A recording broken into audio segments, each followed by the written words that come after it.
I couldn't bear the thought of being trapped with a man who looked at my pregnant belly with such disdain, as though the very sight of me at 9 months filled him with revulsion. The cruel smile he wore only added to the bitterness. He seemed to relish this moment, as if anticipating it all along. Not wanting to endure another second of his disdain, I quickly went to my room, retrieved a set of papers, and thrust them into his hands. "Divorce papers," I said curtly. Brian's face twisted in shock. "What the hell is this? Out of nowhere?" I met his anger with a steely gaze. "This was your idea, Brian. Now sign them. I'll be filing them first thing tomorrow." My voice didn't waver, even as his face flushed with fury. "You'll regret this," I added, my resolve unwavering. "Watch closely, because you'll see what it's like to be treated the way you've treated me. Let me introduce myself. My name is Linda, a 27-year-old former housewife. 3 years ago, I worked at a mobile company where I met Brian, my boss at the time. Back then, I was 25, eager to learn and grateful for Brian's guidance as a newcomer to the job. It didn't take long for our professional relationship to evolve into friendship. Soon, dinner outings turned into dates, and eventually he asked me out. I was thrilled. I had never dated anyone before. It's a little embarrassing to admit, but I was more captivated by cartoon characters than real men. Yet seeing my friends marry one by one, I felt pressured to find my own partner. When Brian entered my life, I secretly promised myself he'd be my first and only love. We married a year later, and I couldn't have been happier. Brian was handsome, popular, and the envy of many female coworkers. I felt proud to be his wife as colleagues congratulated us. Their words of admiration made me feel like I had achieved something special. I was blissfully unaware of what lay ahead. The day after our marriage registration, Brian dropped a bombshell. "You're married to me now, so you'll quit your job, right?" he said nonchalantly. I stared at him in disbelief. "I've already informed them," he added with unnerving finality. "What? But you never mentioned this before." I protested, caught off guard. Brian's stern expression silenced me. "Starting tomorrow, you won't need to go to work. I'll handle the handover." His words were like a guillotine slicing through the life I'd built. The decision had been made without me. Brian's role as my former boss made it even harder to argue. Reluctantly, I quit my job without saying proper goodbyes, determined to make our marriage work. At home, I threw myself into household chores, preparing Brian's favorite meals and trying to meet his expectations. Yet, no matter how hard I worked, he never acknowledged my efforts. I craved even a single word of appreciation, but none came. Without a personal income, I was completely reliant on him, and our relationship started to feel less like a marriage and more like that of an employer and his housemaid. Things took a turn for the worse when I fell ill one day. Exhausted and feverish, I stayed in bed, promising myself I'd catch up on the chores later. Brian stormed into the bedroom, furious. "What are you doing lying there? Get up and make some food," he barked, yanking the blanket off me. "I'm not feeling well," I murmured, hoping for compassion. "Could you handle things yourself today?" His response chilled me to the bone. "Pathetic. You don't work, and now you're lying around because of a little cold." Tears blurred my vision as I forced myself out of bed. I couldn't believe this was the same man I had fallen in love with. Overwhelmed, I completed the housework, tears streaming down my face. Several days later, I realized I'd missed my period. A pregnancy test confirmed it. I was expecting. Overjoyed, I cried tears of happiness, eager to share the news with Brian. But when he came home late one night, the smell of alcohol on his breath, my excitement dimmed. "I have something important to tell you," I began hesitantly. "I haven't seen a doctor yet, but I think I'm pregnant." Brian's expression darkened instantly. "Pregnant? What the hell have you done?" His harsh tone cut me to the core. "I don't want a child. If you're going to have it, you'll be raising it alone." He spat before storming off to the bathroom. I stood there stunned. This wasn't the life I had dreamed of. This wasn't the man I thought I had married. I couldn't understand why Brian would say such cruel and irresponsible things about our baby. Moments earlier, I'd been filled with joy at the thought of becoming a mother. But his words shattered that happiness, leaving me in a pit of sorrow. Why would he react like this? He had never mentioned not wanting children before. We hadn't even been using contraception, so I'd naturally assumed he wanted kids too. As I ironed Brian's jacket and prepared to take his shirt to the wash, a wave of sadness overwhelmed me. Then something unexpected happened. A small piece of paper fell from his dress shirt pocket. I picked it up absent-mindedly, thinking it might be a receipt from his outing that night. I almost threw it away, but something caught my eye. The name on the receipt made my heart stop. A motel. My hands trembled as I stared at the incriminating slip of paper, confirming what I didn't want to believe. It was indeed a receipt from a motel. The shock hit me like a physical blow. Why would Brian go to a motel? Isn't marriage supposed to be a sacred bond between two people who love each other? We'd only been married for a little over a year. How could this happen?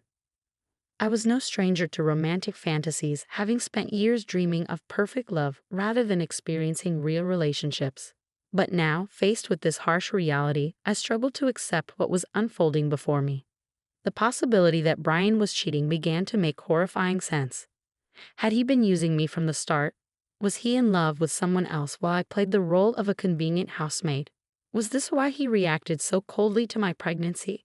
These doubts swirled in my mind, and I couldn't shake the gnawing feeling that there was more to Brian's behavior than met the eye. As I grappled with these thoughts, nausea swept over me, not just from morning sickness, but from the realization that my husband might have betrayed me. Perhaps his insistence that I quit my job had a sinister purpose. Maybe his mistress worked there, and he needed me out of the way. Everything seemed to click into place, and my mind blurred the lines between reality and suspicion. But the heartless words Brian had hurled at me when he learned of my pregnancy were undeniable. That day, I resolved to uncover the truth. From then on, I observed Brian's behavior with new eyes. His coldness was impossible to ignore. It was as if he resented me for becoming pregnant. Despite knowing how sick I felt, he would eat smelly foods near me, criticize my housework, and force me to redo tasks. My pregnant body endured his cruelty while my heart grew heavier by the day.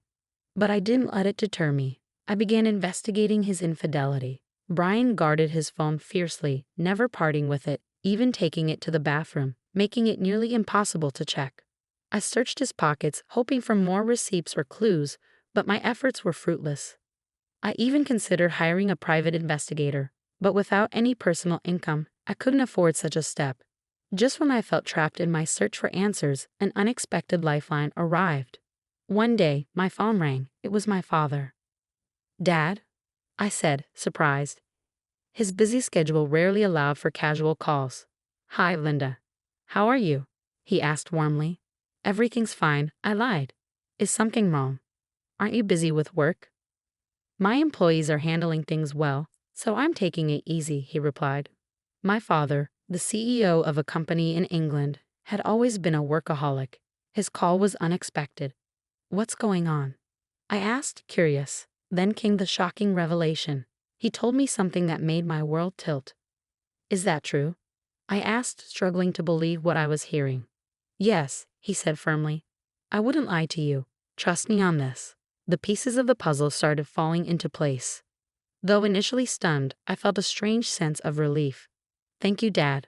I'll handle it from here," I said, my voice steady with newfound resolve. The truth emboldened me, but it also reignited my anger. As the months passed, Brian's behavior remained distant and cold. His disdain for me and our unborn child never wavered, and each interaction deepened my hatred for him.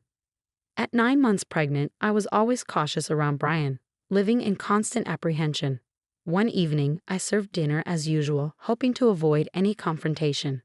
But as we sat at the table, Brian suddenly slammed his fork down. "What is this? It's tasteless," he exclaimed, throwing the plate of food onto the floor. I froze, baffled by his outburst. Anger began to well up inside me as I looked at the discarded meal I had painstakingly prepared. "I've been meaning to say this," Brian continued, his tone laced with contempt. "Your cooking has been terrible lately." Tears stunned my eyes, but I held them back. Since becoming pregnant, I had deliberately used less seasoning to ensure healthier meals for our baby. This was only temporary, and he could easily have added salt to his portion if he wanted. But instead, he chose to humiliate me. Why? Why did he have to treat me like this? I was about to respond to Brian's harsh words when he sneered, his voice dripping with malice. "You're a woman with a belly like a monster. You'll have to raise this kid on your own." His cruel smile sent a chill down my spine. Though I had always feared this day might come, I had clung to a sliver of hope for a better outcome. Without hesitation, I went to my room, grabbed a document, and returned to him. "Here are the divorce papers," I said, thrusting the papers in front of him. Brian's face twisted in shock as he stammered, "What the hell? What's this all of a sudden?" "It was your idea," I replied firmly. "Now sign them. I'll be submitting them tomorrow." I had been contemplating divorce ever since I started suspecting Brian's infidelity, but with a baby on the way, I hadn't been sure I could support myself. Now, with a new plan in mind, my resolve was unshakable. My determination seemed to provoke him. His face flushed red with anger as he snarled, "Just watch. I'll make you regret this. Do you think you can survive without me? You've got a baby to take care of. You'll regret it." Unfazed, I held my ground. "I'll be fine. Don't worry about me," I said calmly.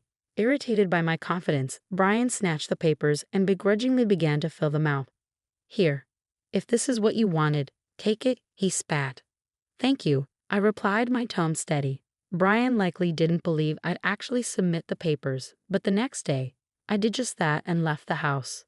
I moved to my parents' home, where my father, recently returned from England, had suggested I stay. It was the right decision. I was fed up of my life with Brian, and my father's support was invaluable. That day, Brian called me 5 times. I ignored every call. Eventually, he stopped trying, and it became painfully clear how little I meant to him. He was probably content with his mistress and might even remarry soon. I resolved to move on from him entirely. 5 months later, I gave birth to a healthy baby and settled into a peaceful life with my parents. Parenthood brought me joy, and for the first time in a long while, I felt truly content. Then Brian called again. At first, I ignored his persistent attempts to reach me, but after several calls, I finally picked up, weary of his intrusion. "What do you want now?" I asked, my tone flat. "Hey, what's going on? Why were you on that show? And since when are you the daughter of a CEO with millions of dollars?" Brian's voice was a mix of surprise and anger. Unbeknownst to me, Brian had seen a TV show that aired after I moved back home.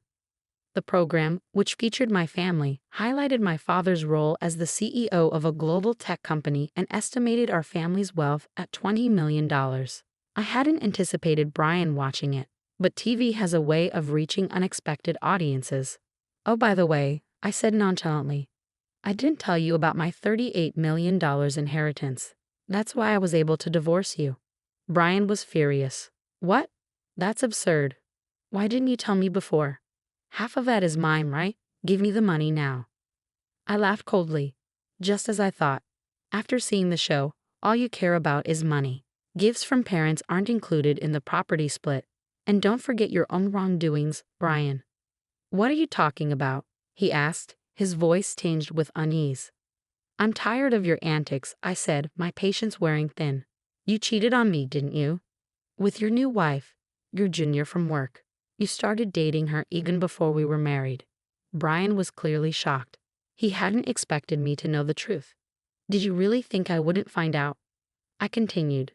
"My father has connections everywhere, including in your company. I've known for a long time." I paused before delivering my final blow. "By the way, I'll be demanding child support." Brian's anger turned to denial. "Stop kidding. Why should I pay child support? You got pregnant on your own and slacked off on housework. It's all your fault." I couldn't believe I had once loved someone so devoid of common sense. Leaving him was the best decision I had ever made.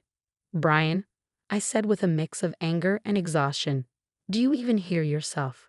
I'll have my lawyer handle child support. Never call me again, and you'll never see the child. Goodbye." I hung up and blocked his number, feeling a wave of relief. It was finally over. Later, I learned from a former colleague of his that Brian was struggling. His new wife was a reckless spender, and he had plunged into debt trying to keep up with her lifestyle. He had hoped to get a share of my inheritance to ease his burdens, but his plan failed miserably. While Brian wrestled with the consequences of his actions, I thrived. My father offered me a position in his company, promising to pass it down to me one day. I embraced the opportunity, ready to build a future for myself and my child. After all, I am my hardworking father's daughter.